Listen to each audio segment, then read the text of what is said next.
The secret behind secret societies. Obviously, the secret behind secret societies is a secret that people don't want to spread abroad.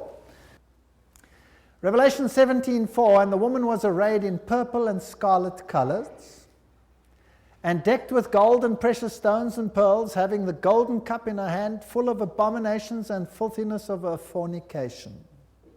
There's only one church in the whole world that uses a woman with a cup, and that is the Roman Church. And here is Città del Vaticano, using the woman with the golden cup, and she is called Fides on all their documents. Fides. Now, what does that mean? Fides. Well, let's go to a Masonic source, a very good Masonic source, written by Albert G. Mackey, the Manual of the Lodge. Albert Mackey was a 33-degree Freemason. It'll become clear as we go through the lectures what this means. And he says, the right hand has in all ages been deemed an emblem of fidelity, and our ancient brethren worshipped deity under the name of Fides, or fidelity, which was sometimes represented by two right hands joined, and sometimes by two human figures holding each other by the right hand. Numa was the first who erected the altar to Fides, under which the name, the goddess of oaths and honesty, was worshipped. So it means honesty and fidelity, but it is also an image of a female deity. Now, Revelation 17 verse 5 calls this institution the mother of prostitutes. In Revelation 18 verse 7, she says, I sit as queen, I am not a widow, and I will never mourn. So she might have lost some children during the Reformation, but she's going to get them back. I am, and there is none beside me. I will never be a widow or suffer loss of children. She's going to control the world in a spiritual sense. That's what this power says. Now, it's interesting that the Vatican has just recently, September 5, 2000, issued this encyclical, Dominus Iesus, where she says, other churches are no sisters of ours, the Vatican insists. It must always be clear that the one holy Catholic and Apostolic Universal Church is not the sister, but the mother of all the churches. Cardinal Ratzinger said that. He's the head of the Inquisition. They don't call themselves the Inquisition anymore. They call themselves the Congregation for Doctrine and Faith. But it's the same thing. It's even in the same building. Now, she is not the mother, she is not the sister, but the mother of all the churches. That means all the other churches are subject to her, right or wrong. That's what she says. Now in Revelation 13 verse 1 and 2, speaking about the same power, it says, and the dragon gave him his power and his seat and great authority. Now that's a very wow statement. The dragon gave him the power. In other words, this power comes from another source. Now, doesn't Catholicism preach Christianity? Yes, it does. Doesn't it preach Jesus Christ as the Savior of the world? Yes, it does. But it also preaches mediation through other mechanisms and through the church. Now, it is interesting that in secret societies there are always two doctrines. One for the initiated and one for the goyim, the uninitiated. And the Knights Templars had two doctrines. The one was the inside esoteric occult doctrine, and the other one was the exoteric, the one to the outside, and that was Catholicism. So the masses received a religion which the insiders turned on its head. Amongst occult insiders, Lucifer is the true Son of God. Jesus is a second son who was defeated by the first one who had been thrown out. So Lucifer is the true luminary, the victor in the battle, and will be the one who will be worshipped at the end of time. That is occult doctrine. That's always been the doctrine of the Kabbalah, the Kabbalist doctrine, and it has been the doctrine of Gnosticism. But of course, It's not what the Bible teaches, but then Catholicism doesn't teach what the Bible teaches either. Revelation 17, verses 12 to 14, talks about 10 horns you saw are 10 kings who have not yet received a kingdom, but who for 1 hour will receive authority as kings along with the beast. They have one purpose and will give their power and authority to the beast. And they will make war against the Lamb, but the Lamb will overcome them because he's Lord of lords and King of kings, and with him will be his called, chosen, and faithful followers. Now we're going to deal with the whole chapter of Revelation 17 at a later stage. But the kings of the world, here represented by these 10, will give their power to the system, just like in the Middle Ages, and enforce the doctrines on an entire world. Very interesting. This will be this beast from the bottomless pit. Now, Gary H. Carr, in his work En route to global occupation, puts it this way. He says there were the ancient mystery religions which come from Babylon, and they were pantheistic, of course, which means God is in nature, God is in everything, which in effect makes us God then too. This was inculcated in Kabbalism, was taken over in the Christian era in what is called Gnosticism, and the Knights Templars were the inner secret core that had the ancient knowledge of the mystics. This was carried further through Rosicrucianism, Freemasonry, and the Illuminati, which, according to Gary Carr, controls Marxism, American European secret societies and political societies, international banking, and the World Council of Churches. Now that sounds very strange. Is the World Council of Churches controlled by Freemasonry? We'll have to look into that in some detail. Then, of course, you have the entire New Age movement, the Theosophical societies, the many cults, and all these things are all controlled by this mechanism to make null and void the doctrine of salvation in Christ alone. That will be the final battle. And in order to achieve this, this woman has concealed herself and has hid herself in a garb of Christianity, and people receive the Goyim doctrine and do not know what the inner core doctrine is. That is quite something. Well, if we look at 1 Chronicles 16, verse 26, for all the gods of the people are idols, but the Lord made the heavens, tells us that idolatry is quite something that's rife on the earth. And Nimrod, the Lord of heaven, Tammuz, the pagan Messiah, and Semiramis, the Queen of heaven, these find their origin in Babylon. And if you go through all the religions that were propagated in Lebanon, Phoenicia, Babylon, Assyria, Greece, Rome, Egypt, India, China, Mexico, Scandinavia, you have only this same picture under different names: Baal, Tammuz, Ashtoreth, El, Bacchus, Astarte, Belus, Tammuz, Rhea, Ishtar, Ninus, Hercules, Beltis, etc., etc. In Egypt, Ra, Osiris, or Horus, Isis, Hathor, India, Vishnu, Krishna, Isi, or Devaki, and so on and so on. Now, Romanism, the Roman Church, has taken this Trinity and made it Father, Mother, Child, which means that they must elevate the female to the point of deity. And we'll see how they did that and how they are doing that with the sanction of the Pope. So the true Trinity and the Roman Catholic Trinity are two different things.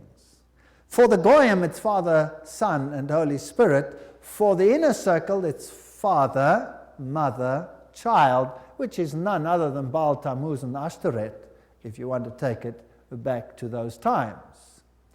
Jupiter is the god who is worshipped under Petrus, the rock. And Ubi Petri, where Peter is, there is the church. So here's another rock which takes the place of the true rock.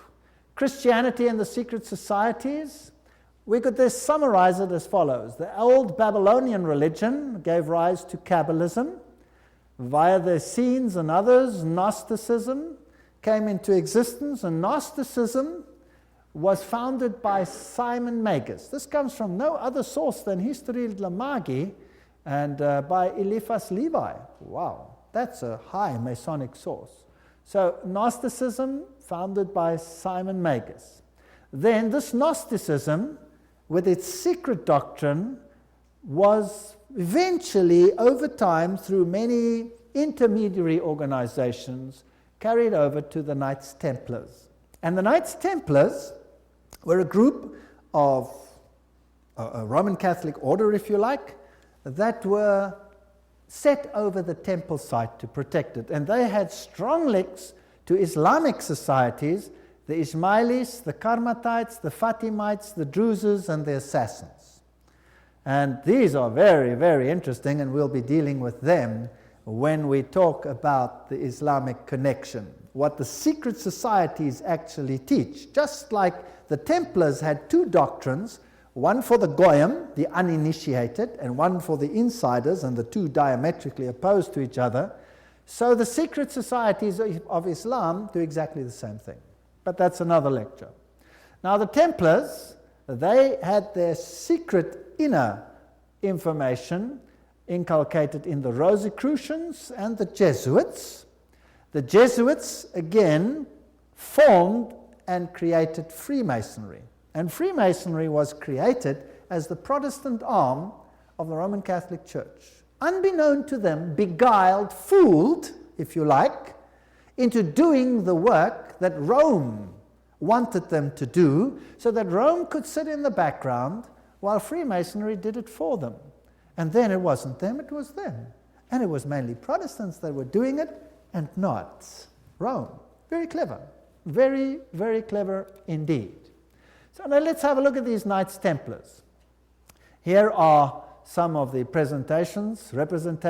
This is Desmaloy, the founder of the, or not the founder, but the leader at the time of its dissolution of the Knights Templars.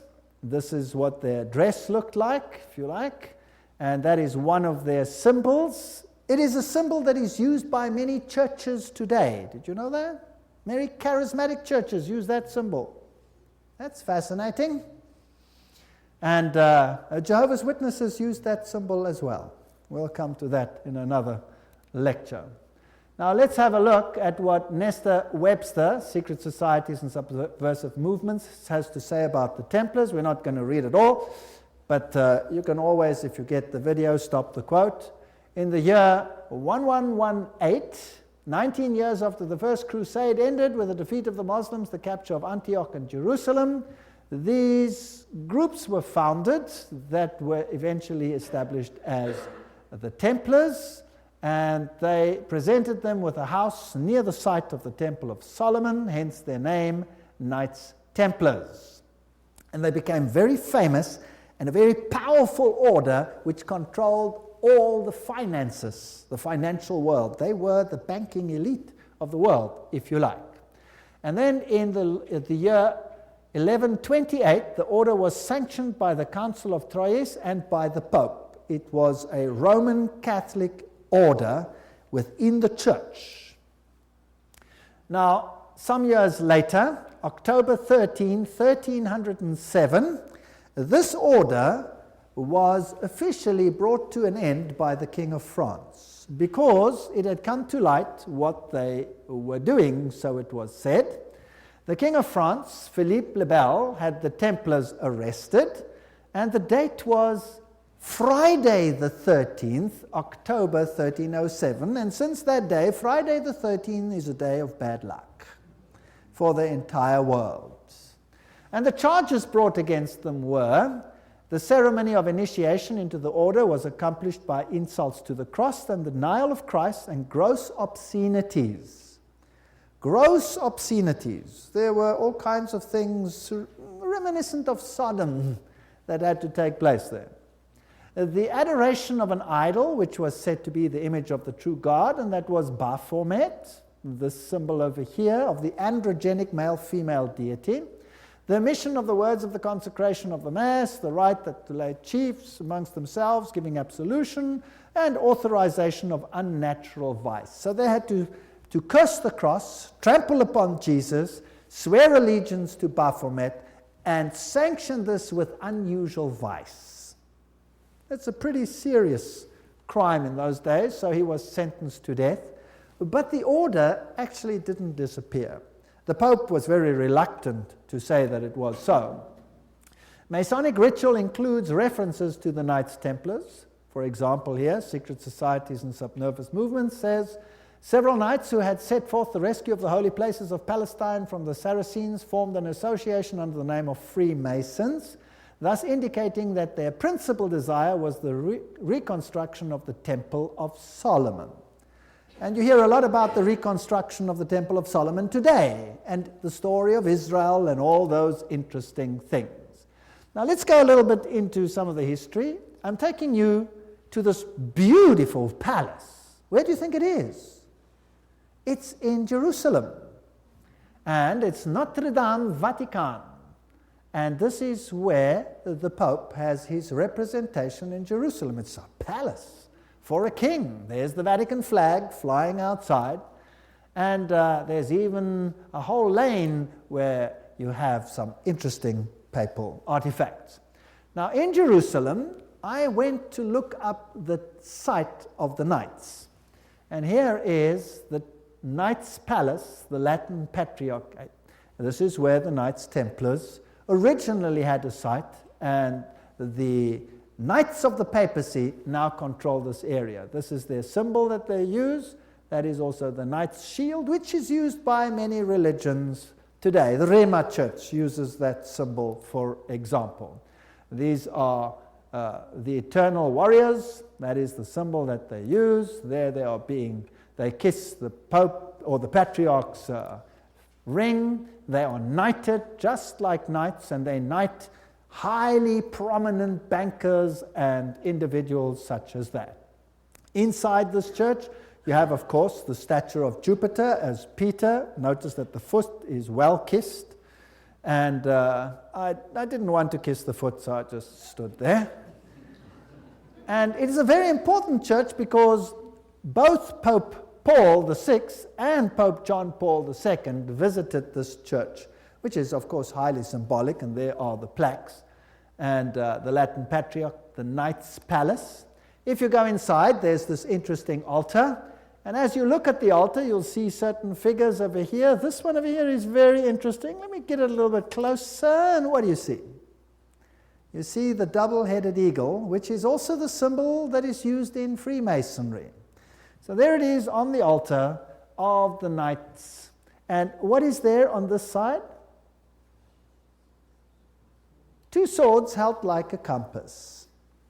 Fascinating. So there are many, many Masonic figures in here. The tail feathers and the feathers of the eagle, very reminiscent of what you have, for example, on the back of the dollar, and all those other interesting symbols of the circle with the triangle and the sun around it. And the inheritor of the Templar nuance are the Jesuits.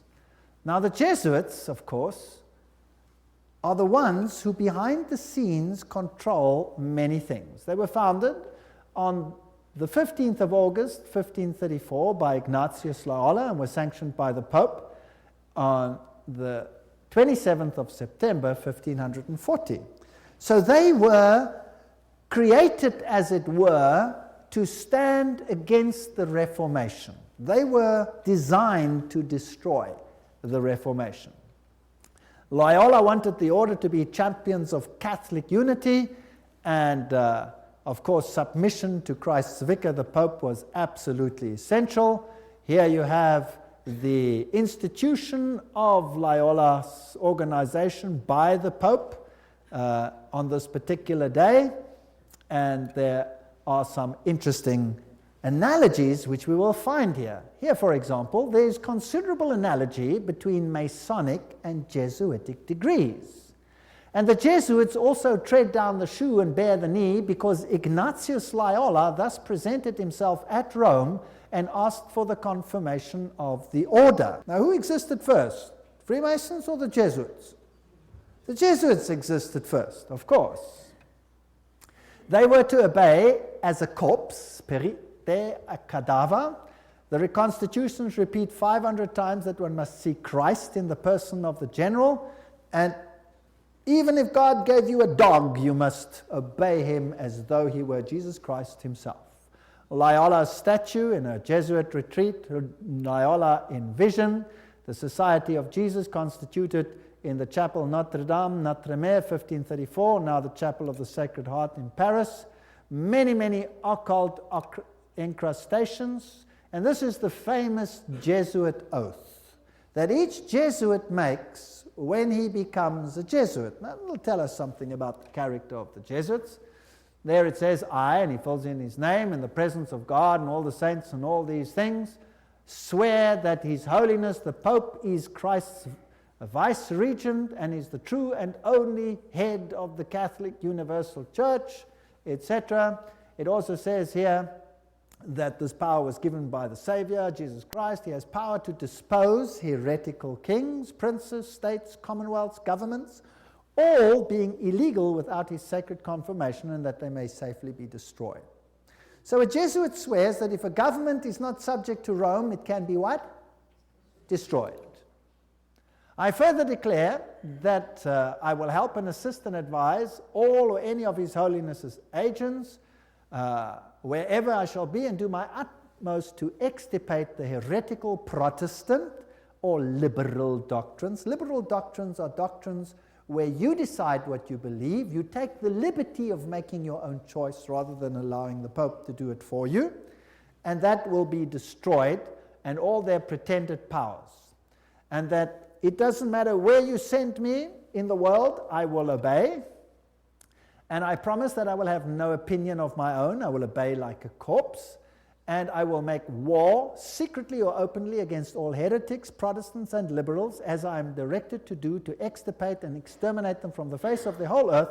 I will spare neither sex, age, nor condition, and I will hang, waste, boil, flay, strangle, bury alive these infamous heretics, rip up the stomachs and wombs of their women, crush their infants' heads against the wall in order to annihilate forever their execrable race. That's quite a nice Christian promise, would you agree? Very Christian promise. Did they do it? Well, the Waldenses, they smashed the children's heads against the rocks to make the parents rescind. In the Ottoman Empire, that's an interesting story, in Serbia and in all those East Bloc countries where they occupied, they took the children, threw them in the air, and caught them on the ends of their bayonets. They were nice people. Now you'll say, that was Islam, that wasn't Jesuits? Well, debatable. We'll talk about it another time. And if I cannot do it openly, I will do it secretly. So that is what a Jesuit swears. This is the famous Pontifical Gregorian University in Rome, the most prestigious Catholic university in the world. The Jesuits, in all their enclaves, have their figures in caves. Now, in paganism, all the deities come out of the cave, and they have the letters IHS, which actually stand for Isis, Horus, Set, which is the Egyptian Trinity. They, of course, say it means Iesus hominum salvator, Jesus the Savior of men, but it doesn't. It means IHS, Isis, Horus, Set. And their symbol is the triangle with the all-seeing eye in it for this deity. They also use the pillar, the stela, if you like.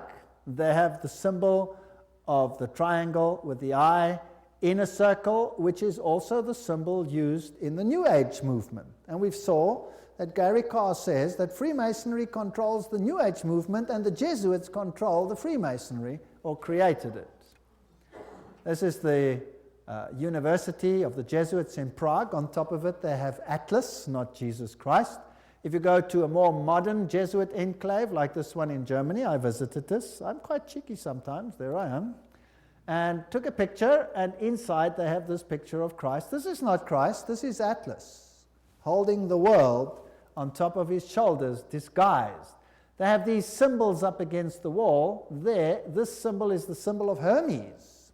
If you take away the cross, then you have the symbol of Isis. This is paganism at its best. And these symbols over here are nothing. Here it is, Jesuit Kirche, when it was built, etc. And their symbolism, Maria, the M is the Masonic M, the triangle, Ria, the goddess. Here is a church in Germany, a cathedral. Inside you will see this circle with a cross in it, the crossed swords, symbol of all symbols used also in Freemasonry. Now if you go back to ancient Assyria, that was a very prominent cross. It was the Maltese cross. It comes from ancient paganism. They have the symbols of the star over here, 2 stars, one over the other, or 2 crosses, one over the other. They have the compass, they have the moon with a disc in it, or a star in it, which is the symbol that Islam uses, for example. They have the solar calendar and the triple crown. All of these are used by the papacy. Upside down crosses represent victory over Christ. Hammers and compasses and sickles, these are symbols that are prevalent in the world.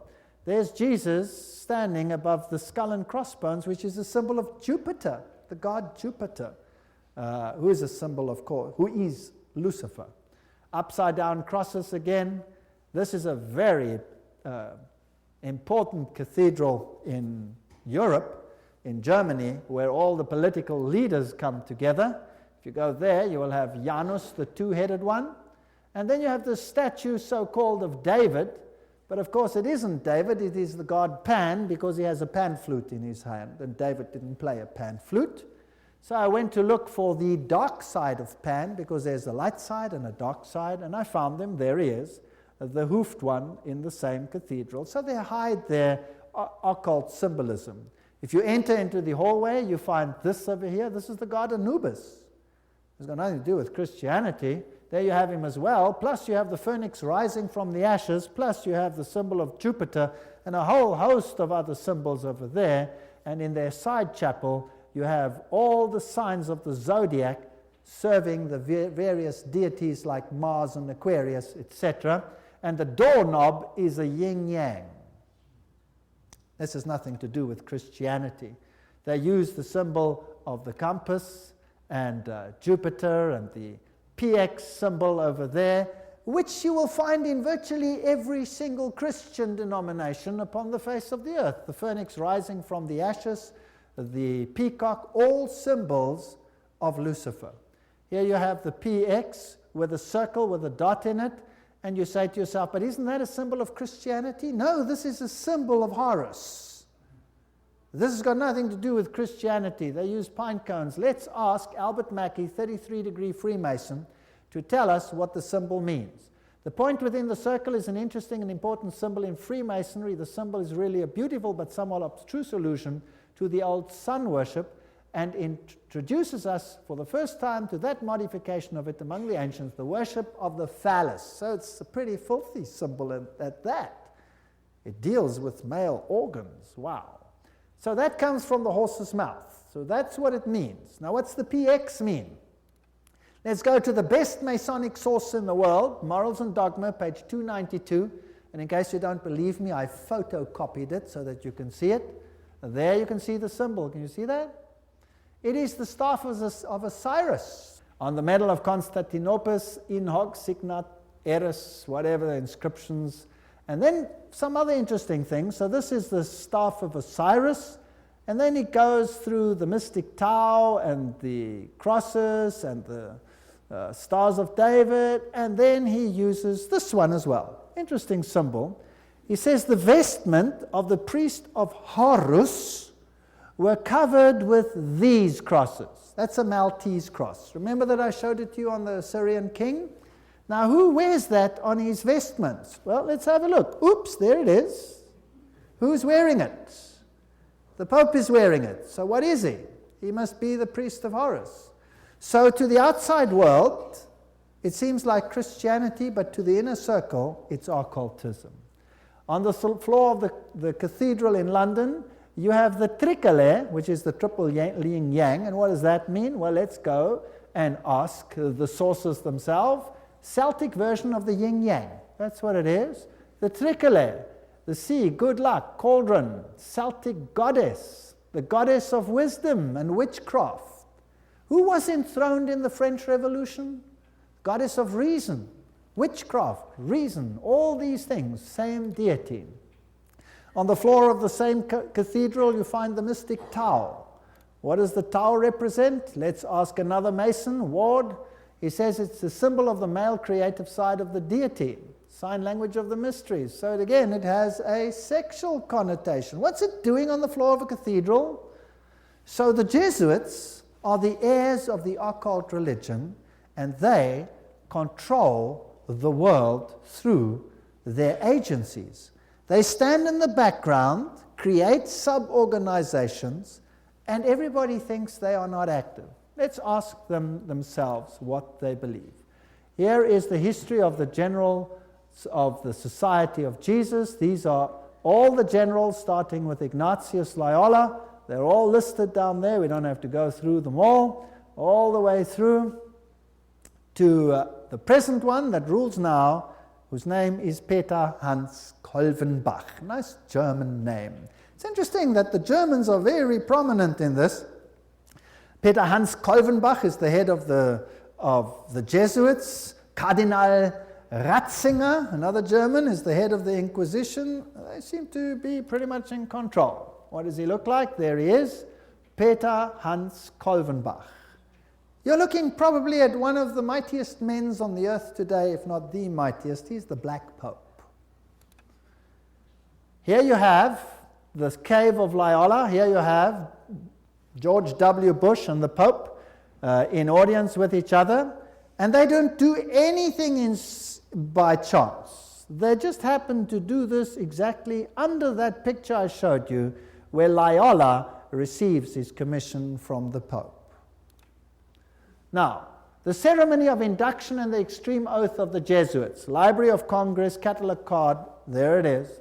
You have been taught to insidiously plant the seeds of jealousy and hatred between communities, provinces and states that were at peace, and incite them to deeds of blood involving them in war with each other, and to create revolutions and civil wars in countries that were independent and prosperous, cultivating the art and the sciences and enjoying the blessings of peace, to take sides with the combatants and to act secretly in concert with your brother Jesuit, who might be engaged on the other side, but openly opposed to that with which you might be connected, only that the church may be the gainer in the end, in the conditions fixed in the treaties for peace, and that the end justifies the means. Whoa! This is Hegelian science. Two opposing viewpoints, dialectic thinking. You war the one with the other, and you rub them up until nothing is left. It's called thesis, antithesis, and the resultant clash brings synthesis, that which you want. Now note that the Jesuit can be very active on the one side, but he can be equally active on the other side. So this is all a process whereby they wish to attain things. The 30-Year War. Now, what was that about? The aim and the object was that that war should in truth become a war of annihilation. Besides, was it possible for them to allow peace to be concluded with countries whose rebellious governments had issued a law ruling that no Jesuit should ever again dare to show his face? Do you know that the Jesuits were thrown out of virtually all countries, including Catholic ones, because they were so divisive? Catholic kings couldn't even take the Jesuits and threw them out. If a Catholic king dared to throw out a Jesuit, that country was destroyed, Catholic or not, and the Jesuits are back. You can take your bottom dollar for that. So, the frightful responsibility for this terrible 30 Years' War must rest upon the Emperor Ferdinand II and his teachers, rulers, and bosom friends, the sons of Loyola. Every single thing I'm saying is a quote. Popery, an enemy to civil religious liberty. In 1550, Pope Julius declared his claim to universal temporal political power, evidenced by a new coin he issued, its motto having read, "The nation and kingdom that will not serve me shall perish." Now please note that this is a Roman Catholic statement, that the nation and the kingdom that does not serve the papacy will perish. What does that mean in terms of Protestant countries then? Are they going to be in trouble, yes or no? I would say yes, they will be in trouble. Thomas Aquinas, the great philosopher of the Roman Catholic Church, said, "The Pope by divine right has spiritual and temporal power as supreme king of the world. The Pope of Rome, as head of the papal government, claims absolute sovereignty and supremacy over all the governments of the earth." All the governments. All these quotes are highly potent quotes. There is nothing mediocre in these quotes, and they come from the highest sources. The right of deposing kings is inherent in the supreme sovereignty which the popes, as vice-regent of Christ, exercise over all Christian nations. Cardinal Henry Manning, 1892, he was Archbishop of Westminster. So, he is in control of all nations of the world. Now, it's interesting that the Bible tells us that these words were put on the Christ's cross at the crucifixion. Jesus of Nazareth, the King of the Jews. You read that in John 19:19. But the Roman Catholic crucifix has the words "INRI" written on it. Now, if you look it up in Webster's dictionary, it means Jesus Nazarenos Rex Iuderum. But in the extreme oath of the Jesuits, "INRI" means something totally different. It means "Iustum negare reges impios," which means it is just to exterminate or annihilate impious or heretical kings, governments, or rulers. That's an interesting point. Now, another thing that they want to do is destroy Protestantism. We cherish at the bottom of our hearts this principle that whatever does not unite with us must be annihilated. And we hold ourselves ready to make, as soon as we shall have the means, an energetic application of these principles. Protestantism is already wearing out and sinking to decay. Yes, we are destined to insult its last agonies, to march over its broken skeleton and scattered bones. Oh, let us hasten this dissolution by our strong and united efforts. Then already, they wrote, Protestantism is becoming decomposed, and we are gaining men of note. This is extracts from The Secret Plan. Those are the worst of the Catholics, the Inquisitors, the Jesuits. They are simply the Romish army for the earthly sovereignty of the world in the future, with the Pontiff of Rome for emperor. Something like a universal serfdom with them as master is what is being planned. That's all they stand for. They don't even believe in God, perhaps, the brothers Karamazov. All these quotes. The general of the Jesuits insists on being master sovereign over sovereigns. Wherever the Jesuits are admitted, they will be master, cost what it may. The society is by nature dictatorial, and therefore it is the irreconcilable enemy of all constituted authority. 50 Years in the Church of Rome, written by Father Chenikin. Ignatius Loyola says himself, the power of the general will be so unlimited that should he deem it necessary for the honor of God, he shall even be able to send back, or in another direction, those who have come direct from the popes. So this is a powerful order. Friedrich von Hartenberg said, never before in the course of the world's history has such a society appeared. The old Roman Senate itself did not lay schemes for world domination with greater certainty of success. They want world dominion, with the Pope enthroned as the universal ruler. The Roman Catholic Lafayette said, it is my opinion that if the liberties of this country, the United States of America, are destroyed, it will be by the subtlety of the Roman Catholic Jesuit priests, for they are the most crafty, dangerous enemies to civil and religious liberty. They have instigated most of the wars of Europe. These are prominent people speaking. Morse, he's the founder of the Morse Code, the inventor of the Morse Code. He said, and who are these agents? They are for the most part Jesuits, an ecclesiastical order proverbial through the world for cunning, duplicity, and total want of moral principle, an order so skilled in all the arts of deception that even in Catholic countries, in Italy itself, it became intolerable and the people required its suppression.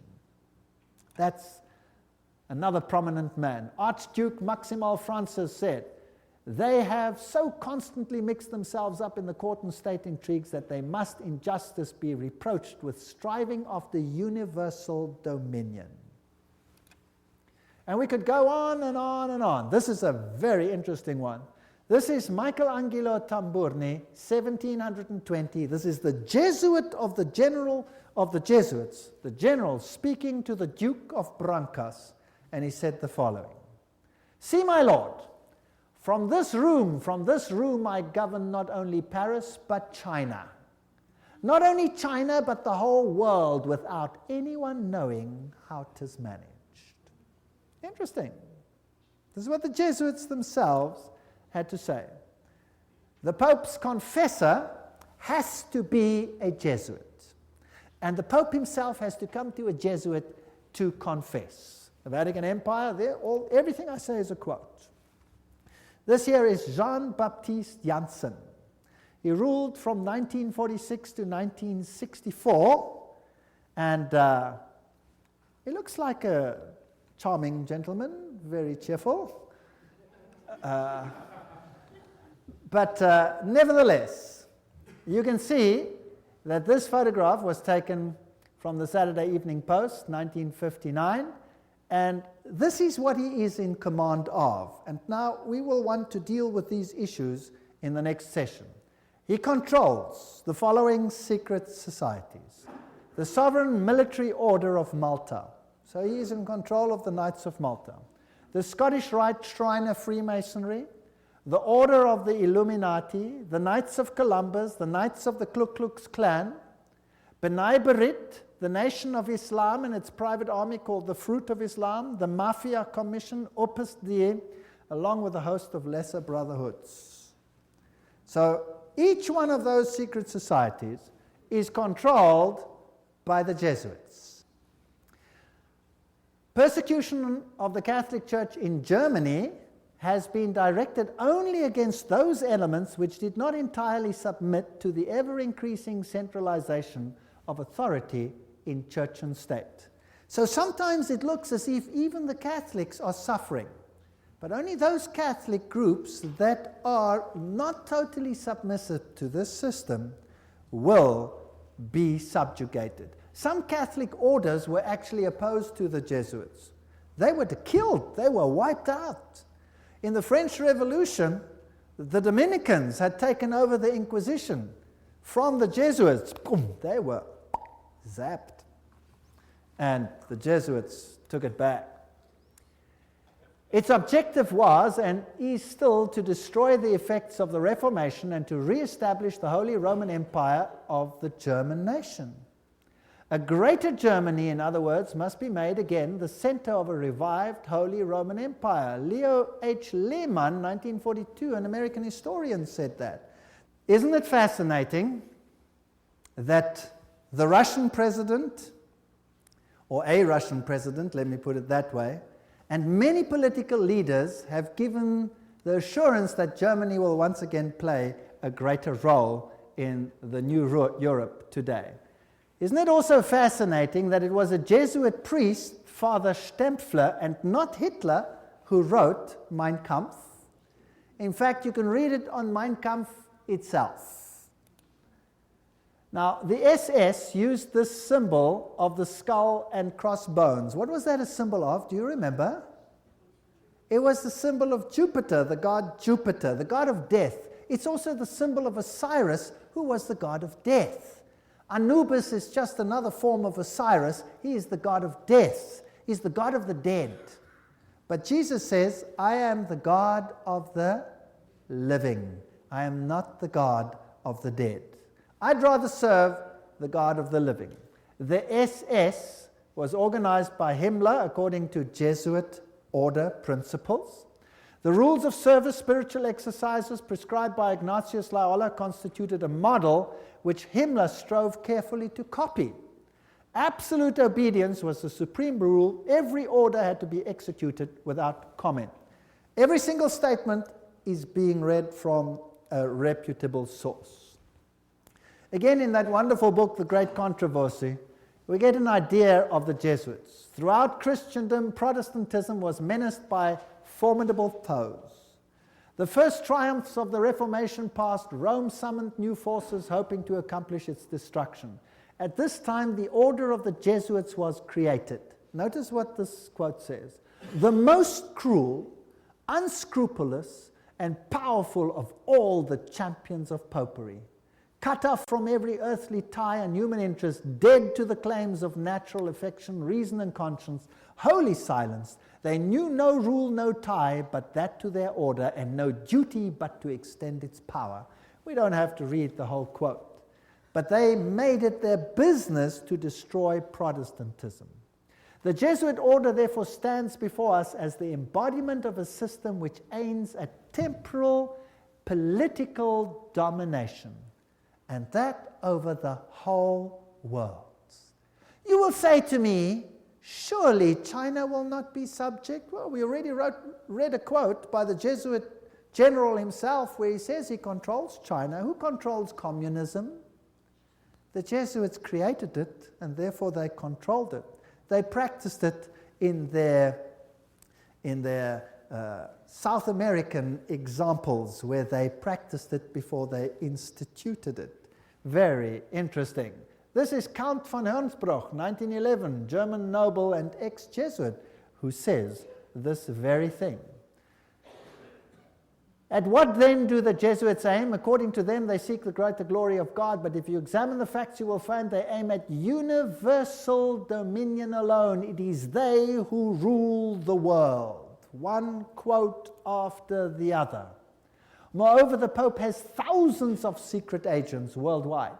They include the Jesuits, the Knights of Columbus, the Knights of Malta, Opus Dei, and others. The Vatican's intelligence service and its field resources are second to none. Even Dave Hunt, American Baptist historian, says that. So, let's have a look at some of these institutions. Let's have a look at Freemasons. The Grand Design Exposed says, the truth is the Jesuits of Rome have perfected Freemasonry to be their most magnificent and effective tool, accomplishing their purposes among Protestants. Now surely the members of Freemasonry themselves must be deceived, because if they saw it, they wouldn't do it, right? So actually, the order is being used and they themselves are deceived. And only within the order, higher up, are those chosen ones who know, and they are controlled by the Jesuits for Rome. Very clever. Very clever. To make Protestantism do what you cannot do openly because you have been fingered by Protestantism as the Antichrist. So this is very interesting. This is a Templar fortress and a church on the island Mallorca, Spain. And there again you have the double-headed eagle, and you can go to virtually any church on that island and you will find the double-headed eagle over the altars of these churches. As I've said, Adam Weishaupt was the father of Jacobinism, and he is the one who is also the founder of the Illuminati. From the Jesuit college at Ingolstadt, it is said to have issued the sect known as the Illuminati of Bavaria, founded by Adam Weishaupt. Its nominal founder, however, seems to have played a subordinate, though conspicuous, role in the organization of the sect. You see, again, they use a front and a front and a front.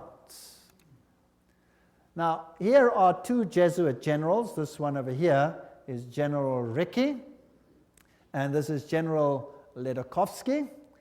And very interesting, this one over here, 1773 to 1840, he ruled during the order's suppression. Now notice this, the Vatican itself suppressed the Jesuits, between 1773 and 1814. What happened to the Vatican in that time? There was a mortal wound. And the Pope was taken into exile and he died. Isn't that correct? So who gave the mortal wound to the papacy? The own order in the own church. Power struggle. And he created, in his time, the Illuminati was created through Weishaupt. And, of course, he's also the father of modern communism, who with his Jacobins conducted the French Revolution. Years later, Jesuit General Ledochowski with his Bolsheviks conducted the Russian Revolution in 1917, and it's identical to the other revolution. And I will deal with that when I give a lecture on revolutions and wars and dictators later in the series. France's greatest authority on the Jesuits, Edmond Paris, said, "The Russian Revolution, by eliminating the Tsar, protector of the Orthodox Church, had it not decapitated the great rival and helped the penetration of the Roman Church, we must strike while the iron is hot. The famous Russicum, Russian College of Rome, is created in 1929, and its clandestine missionaries will take the good news to its schismatic country. 1 century after their expulsion by Tsar Alexander I, the Jesuits will again undertake the conquest of the Slav world." And did the poor Slavic world suffer? They were slaughtered by the millions. History will show what happened there when Stalin, probably one of the greatest mass murderers of all time, did his thing. Frederick the Great, so-called, of Prussia, caused the high degrees of Masonic constitutions of the ancient rite to be revived, and he himself wrote the constitutions under the guide of the Jesuit general. Encyclopedia of Freemasonry, Albert G. Mackey says that himself. Very interesting.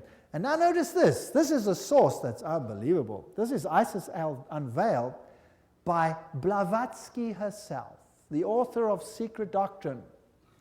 She says that the rites are the offspring of the sons of Ignatius Loyola. The Scottish Rite and all of these worked under the instructions from the general of the Jesuits. So who controls Freemasonry? The Jesuits, there's no doubt about it.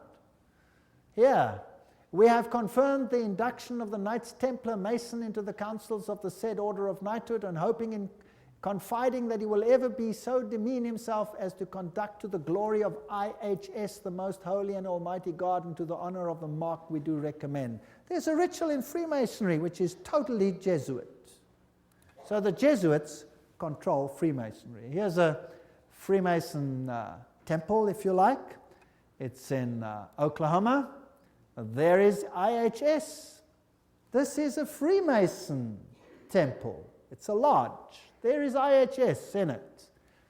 There are still old ladies, male and female, about the country who will tell you with grim gravity that if you trace up Masonry through all its orders till you come to the grand tip-top head Mason of the world, you will discover that the dread individual and the chief of the Society of Jesus are one and the same person.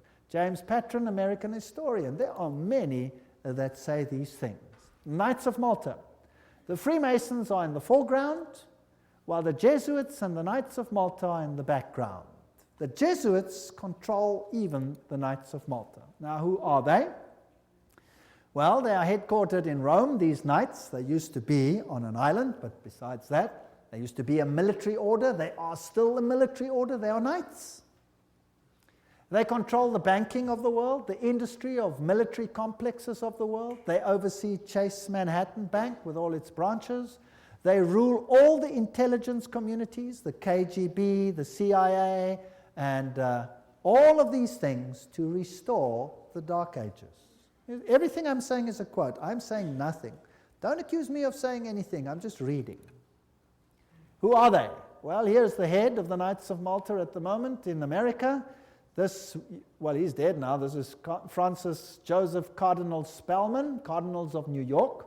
And their headquarters is St. Patrick's Cathedral, the diocese of the Archbishop of New York. There are the various ones. Here's Terence Cardinal Cook, then was Cardinal O'Connor, and currently Cardinal Archbishop of New York, Edward M. Egan. Now let's have a look who the members of the Knights of Malta are. That should be interesting. Some past, some present. General Alavena, George Anderson, Angleton, Azru, Bertie, Bobs, Bonaparte. Does that name ring a bell? Borges, Bradley, Brady, Pat Buchanan. Does that name ring a bell? James Buckley, Prescott Bush, does that ring a bell? Frank Capra, William Casey, does that ring a bell? CIA, Cisnero, Cooks, Coughlin, Loach, Giscard d'Estaing, does that ring a bell? President of France, Bill Donovan, Alan Dulles, Avery Dulles, Edward Egan, that's of course the Cardinal himself, Franz Egon, John Farrell, Flanagan, Flynn, Gelly, Galen, Gorman, Grace, General Alexander Haig, does that ring a bell? Otto von Habsburg, wow. Conrad Hilton, Heinrich Himmler, he was at Knights of Malta. J. Edgar Hoover, FBI, CIA fame. Joseph Kennedy, Ted Kennedy, Larkin, Lehman, Lorenzo, Luce, Henry Luce, founder of all the great magazines and Time magazine and all of them. Great publishing magnate, MacDonald, Manhattan, you name them, all of them. O'Neill, Otis, Franz von Papen, the legate who worked with Adolf Hitler, Perón, Rocco. The list goes on and on and on. Frank Shakespeare, Martin Shea, even Frank Sinatra was a Knight of Malta for interest's sake. So there are prominent men who are Knights of Malta. Now what about the Knights of Columbus? The founder of the Knights of Columbus is Father Michael McGivney. He lived a very short time, and then he died. He was very young. He died at the age of 38. There is their emblem, and this is their official home webpage. You can just take it straight off, and you can see something fascinating. What is that? Hello? Do you remember what it is? A little bundle of rods that you also found in the French Revolution right there in the Manifest of Human Rights. What is it? Fasciae. And they've got a wreath around them. What does that mean? All power in one man. Who will that man be? Who do the Knights Columbus, founded by a Roman Catholic priest, want to see the power vested in? The Pope, of course. The Knights of Columbus, founded at New Haven, Connecticut, 1882. Then it was already considered 300,000 strong. Only Roman Catholics are eligible. It is initiative to service in 4 degrees. It's the heart and soul of politics. You cannot get into politics if you don't have the stamp of approval of these guys. The fact is well known to political machines and non-Catholic politicians whose candidates must receive the approval of Rome and the Knights before they dare nominate them for either dog pound or presidency. The Knights of Columbus' principal business is politics, a Jesuitical politics. A menace to the nations, Jeremiah Crowley, is the quote.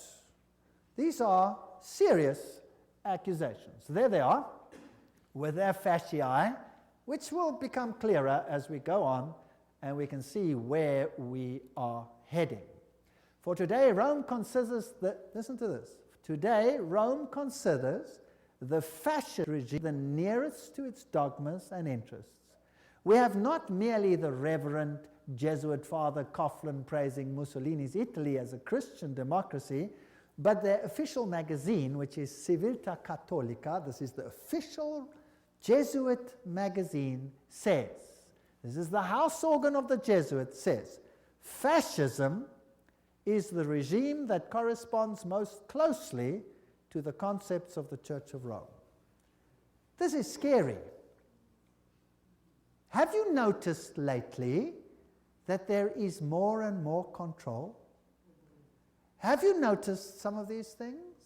Have you noticed that you are being treated more and more like someone who has to bow 20,000 times before the powers? Then there is the organization Opus Dei. Is a semi-secret religious lay order with paramount objective is total support of the papacy. And these people walk around with clamps that tear into their flesh so that they have constant pain with every movement to remind them of their obligation. And they have high members, like presidents, for example, of Portugal is an Opus Dei member. Then we have the Skull and Bones organization. And who are they? Well, they have this interesting skull and bones. What does it represent? You know that by now. Jupiter, and they have the number 322. If you look up Genesis chapter 3 verse 22, you will find, now man has become as like one of us, knowing good and evil, raising man to the level of deity. This is Yale University, the place where they are. Now let's consult one of the greatest authorities on skull and bones. That is Anthony Sutton. Let's ask him who he is. Educated at the Universities of London, Göttingen, California, former research fellow at the Hoover Institute, Stanford University, as well as economics professor of California State University. He had the guts to speak out and write a book, and it cost him dearly. But nevertheless, let's quote him. There is the book, Anthony Sutton, America's Secret Establishment, an Introduction to the Order of Skull and Bones. So that I don't say it, let's quote it. Skull and Bones, it's over, it's Bush. Bush won the election. Let's watch this video. Yale University, the scions of America's first families confess their sexual exploits from a gruesome coffin. In a smoke-filled room, a handful of power brokers manipulate the global economy. These are the purported activities of some of America's secret societies, groups with names like Bilderberg, Skull and Bones, and the Trilateral Commission. The Skull and Bones Society is founded in 1832 by 15 seniors at Yale University in New Haven, Connecticut.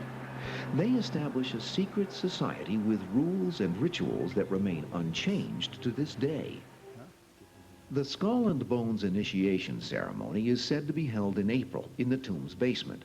One distinguished member serves as master of ceremonies. Once enrobed, he is known as Uncle Toby. The shortest senior is appointed Little Devil and dons a satanic costume. A bonesman with a deep voice is dressed as Don Quixote. Another is dressed as the college's founder, Elihu Yale. Still another is given papal vestments.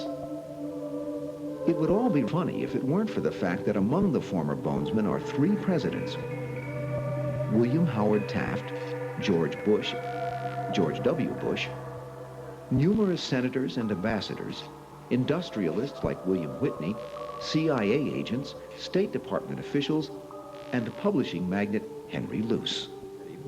Absolute secrecy is also required. In his 1999 autobiography, George W. Bush devotes just one sentence to his membership in Skull and Bones. Quote, "My senior year, I joined Skull and Bones, a secret society so secret, I can't say anything more." The secrecy, according to some researchers, is there to protect the fact that Skull and Bones funnels its initiates into positions of power and influence. The best-known bonesman is ex-President George Bush, who, according to tradition, is supposed to avoid admitting he's a member. Mr. President, are you a member of Skull and Bones? Leave the room. American Journal got a similar response when we recently asked George Bush Jr., the governor of Texas, about his membership. Does it still exist? The thing is so secret, I'm not even sure it still exists. Okay, so you'll see that George W. Bush is a member. They lie in a coffin. They bow down before a papal figure, swear allegiance. They do all kinds of weird sexual things in a coffin, which I'm not going to explain what they do here. It's pretty vile. And these are the presidents of the most powerful countries in the world, and they belong to secret societies such as this. The order, what it is and how it began. Those on the inside know it as the order. Others have known it for more than 150 years as Chapter 322 of a German secret society. That is very important. In fact, this was discovered when they broke in and stole some of the papers at that institution. It is officially known as the Russell Trust of 1856, or as the Brotherhood of Death, because they serve the god of death, who happens to be Anubis, if you like, Osiris, if you like, or Jupiter. The American chapter of the German order was founded in 1833 at Yale University by General William Huntington Russell. And Taft, the only man to be both President and Chief Justice of the United States. Interesting. Now the German order, what does this actually mean?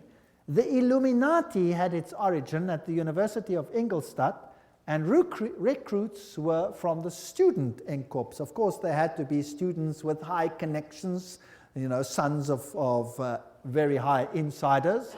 The order had its origin in Yale in 1833, but Skull and Bones is a chapter of a German secret society. So, which organization does it represent? Active members have enough influence to push their sons and relatives into the order, and there's significant intermarriage amongst the families, and they fall into major categories, two major categories. We find the old line, American families, second, families who occupy great wealth.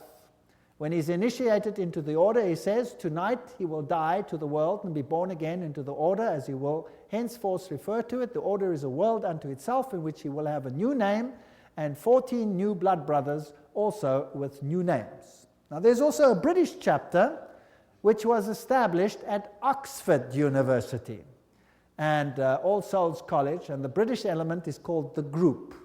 So the Skull and Bones is not the only one. You have the Group, and then you have a European order as well. So the Group links to the Jewish equivalent through the Rothschilds, the Inner Circle, and so there is a worldwide secret organization which has the highest individual in industry, government, all facets of life. And they actually are the most prominent rulers in the world today. And if they are a chapter of a German society, then they are the Illuminati. And George W. Bush said that there are 1,000 points of light illuminating the world at the moment. It's interesting that the order writes many constitutions. The members write constitutions. For example, Archibald MacLeish, who is a member of Skull and Bones, or was, he wrote the constitution of UNESCO. Now we're going to have to deal with UNESCO and find out what it's about. Churches, the Union Theological Seminary is under the control of Skull and Bones. A very interesting seminary. We'll deal with these in more detail in another lecture. Major establishment of law firms, communications and industry, the Federal Reserve, and all of these are controlled by the order. This is how Chapter 322 operates. There's a central inner core. Notice that this is actually the all-seeing eye, the wedge of the eye, but that's something else. There's an inner core, there's an inner circle, there's an outer circle, there's an Atlantic Circle, the Bohemian Club, notice there, Bohemian Club, part of Skull and Bones, Pilgrim Society, Penumbra Order, Chapter 322 of the Order, the Trilateral Commission.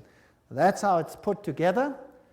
You could basically put it this way: Council of Foreign Relations, United Nations, Bilderberg's Club of Rome, Royal Institute of International Affairs, and the Trilateral Commission, with the Illuminati controlling everything on the inside, forming basically the round table.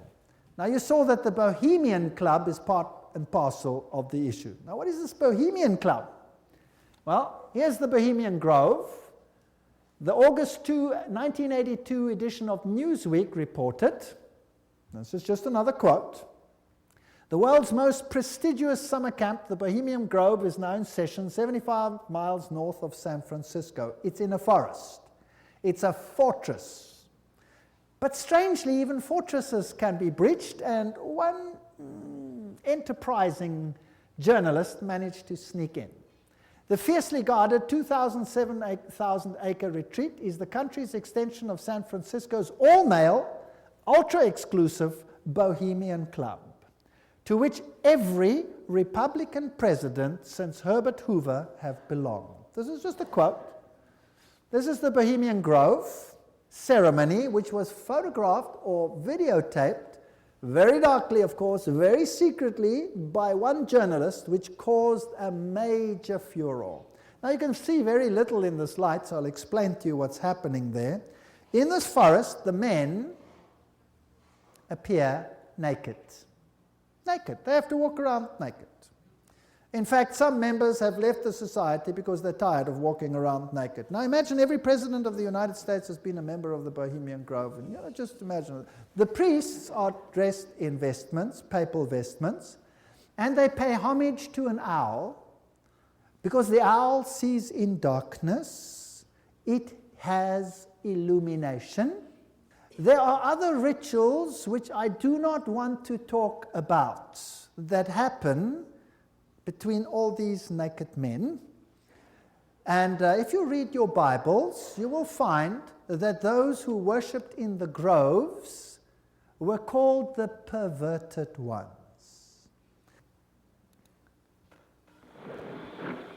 There's the papal vestment. All is in his leafy temple.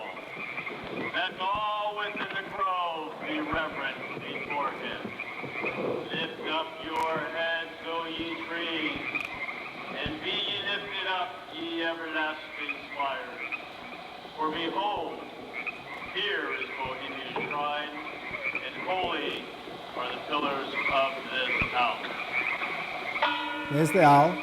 For beauty is eternal, and we bow to beauty everlasting. For lasting happiness, return to one alone, and she surrounds you now.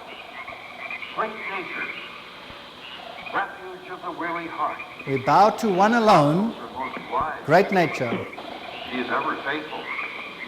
Other friends may fail, so must ye come as children. Little children that believe nor ever doubt her beauty and her faith. Bohemians and priests, our funeral pyre awaits the corpse of care. Prince of all mortal wisdom, Owl of Bohemia, we beseech thee, grant us thy counsel. Owl of Bohemia, grant us thy counsel.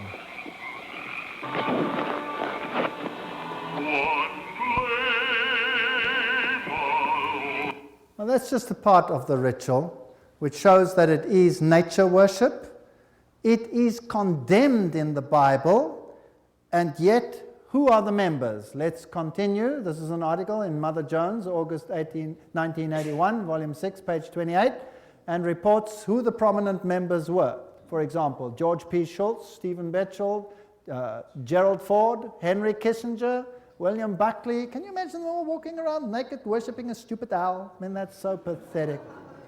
Fred Hartley, Griffin, Haywood, Coors, Teller, Ronald Reagan, Clausen, George Bush, William French Smith, etc., etc., etc. It is pathetic. Modus operandi of the order. The activities of the order are directed towards changing our society, changing the world, to bring about a new world order. This will be a planned order with heavily restricted individual freedom. That's fascism. And I will show you the papal encyclicals that will make your hair stand on edge as to what is going to happen all over the world. And believe me, I live in a country where it's being implemented. And you can see it happening every single day. It is scary. But you don't have to be afraid if you know why it's happening. If you do not know why it is happening, you will despair, and there are thousands who are putting bullets through their head because they cannot tolerate it. 4,000 farmers driven off the land and murdered in my country alone. They lose everything, they lose hope, they put bullets through their heads, they wipe out their entire families because it's better for them to die than to live with it. And you know what? You give a lecture like this and you show what's behind it and why it's behind it, and guess what? They get hope. Because they see it's not just them and not something they don't understand. Once they start understanding the bigger picture, they gain hope. And they say, wow, so it's not really the end for us, because this is simply the sign that Jesus is coming soon. And there will be a better kingdom. Let us give our lives to Jesus Christ, because this world has nothing to offer. And they get hope. No constitutional protection if you go against it. They control education. I'll show you how in the lectures. Money, law, politics, economy, history, psychology, philanthropy, medicine, religion, media. There is nothing that they do not control. And remember, they are neither left nor are they right. So if there are right-wing parties and left-wing parties, they control them what? Both. That's the Hegelian principle. That's Hegelian logic. Remember that both Marx and Hitler, the extremes of left and right, presented as textbook enemies, evolved out of the same philosophical system, Hegelianism, that brings screams of intellectual anguish from Marxists and Nazis. Remember that the Jesuits were told that they must serve on this side and the other side. Remember that? And create conflict between the sides. This conflict of opposites is essential to bring about the change that they want. Today, this process can be identified in the literature of the Trilateral Commission, for example, where change is promoted under conflict management. Have you heard that name before? Right, conflict is essential. The state is absolute, so the state must have total control. That means the people must relinquish their rights to the state. Do you see that happening in the United States at the moment? Absolutely. So, the state requires complete obedience. An individual does not exist for himself in these so-called organic systems, but only to perform a role in the operation of the state. That's exactly what it was like under Nazism. Here's Hegel. The two, Hegel and Kant, are the philosophers behind the system. I was stunned. I was in Europe 4 weeks ago, in Germany, and the leaders, the presidents of Germany, went down and put down wreaths in front of these people's graves and said, their philosophy has made the new Europe possible. They honored them.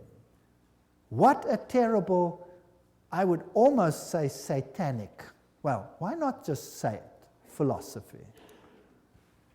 The Illuminati principle that the end justifies the means is also the principle of the group and the order, which is skull and bones. That means you can do anything, no matter how dastardly, as long as you achieve your aim. There's an outer circle, an inner core, all of these. Council of Foreign Relations is the outer circle, Trilateral Commission, all of those. Trilateral Commission was founded by David Rockefeller, comprises 200 members worldwide. The Bundy operation, activism towards a new world global order. George W. Bush, who was a member of Skull and Bones, remember, says that it's a big idea, a new world order where diverse nations are drawn together in a common cause. Only the United States has both the moral standing and the means to back it up. So, do you think they're trying to get all the countries of the world to come into this system, yes or no? Do you think it's possible that they are giving their power to a woman who rides them? Does it look like it? Who controls them? The Jesuits. And who do the Jesuits say all power must be under? The Pope. Isn't that correct? All right. So who do you think would clamor for a new world order more than anyone else?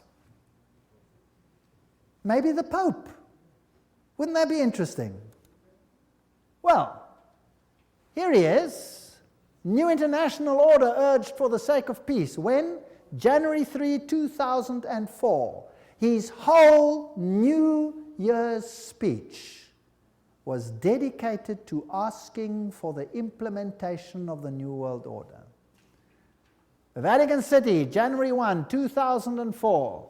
John Paul II started the new year by insisting that peace is possible and thus a duty, and he called for a new international order. CNN, what did that have to say? Pope calls for a new world order. Thursday, January 1, 2004. Vatican City, Pope John Paul rang in the new year on Thursday with a renewed call for peace in the Middle East and Africa and the creation of a new world order based on respect for the dignity of man and equality amongst nations. What did he say? This year, Pope John Paul directed his thoughts to the continuing conflict around the globe, but he stressed that to bring about peace, there needs to be a new respect for international law and the creation of a new international order based on the goals of the United Nations. He called for an order that is able to give adequate solutions to today's problems based on the dignity of the human being, this is human rights, on an integral development of society, on solidarity amongst nations, rich and poor, on the sharing of resources and the extraordinary results of scientific and technical process. You know, sharing of resources. Have you heard of that before? Well, there's another term for it. It's called redistribution of wealth. Have you heard of that before? Right. Now let me redefine that for you. To redistribute wealth means to take the wealth from the one who has it and give it to one who has not got it. Is that correct? Now if you do that, which nations of the world will be hardest hit? The Catholic ones or the Protestant ones? The Protestant ones are the rich nations. Everywhere you can draw a line. Now I will show you in the lectures that come that there are encyclicals which define how the redistribution is to take place. And how it is happening and how the encyclical says it should take place is what I can see happening in my country without the government lifting a finger against it. It is defined by need, as we will see. Now, there's another word for taking from one who has and distributing it to someone who does not have. It's called theft. Stealing. Thou shalt not steal, says the Bible. The Pope in Rome says, thou shalt steal. He does. Literally, I'll show you his encyclical. You will be stunned. This New World Order is going to be an exciting place. I don't want much part of it. Fortunately, my God says, my kingdom is not of this world. If it were, they would fight for me, but it is not of this world. My kingdom is up there. There where your treasure is, there your heart will be. I have managed, because I live where I live, to loosen myself from that which I own, because I know that it means nothing anymore. Do you know that in my country, if you go on a holiday, and you stay away for a while, and you come back, and your house is occupied, that you cannot put the new tenants out, even if the house is yours? Did you know that? Because they have need, therefore they have the right to take it, whether you own it or not. And this is not a joke, this is a fact. Scary. But who cares? I serve a God who has promised the most wonderful things, even temporal things, to those who serve him. Wonderful promises.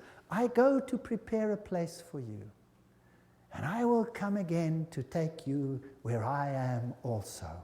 In my Father's house are many rooms. I go. Actually, it doesn't mean rooms, it means mansions. God has prepared things for us which make this world sick by comparison. So let them have their kingdom, let them have their fun, because my God says this world will come to an end, and the kingdom of God will reign forever and ever and ever. Don't miss the next lectures. We're now on a roller coaster ride that will take you to exciting places. Thank you for coming.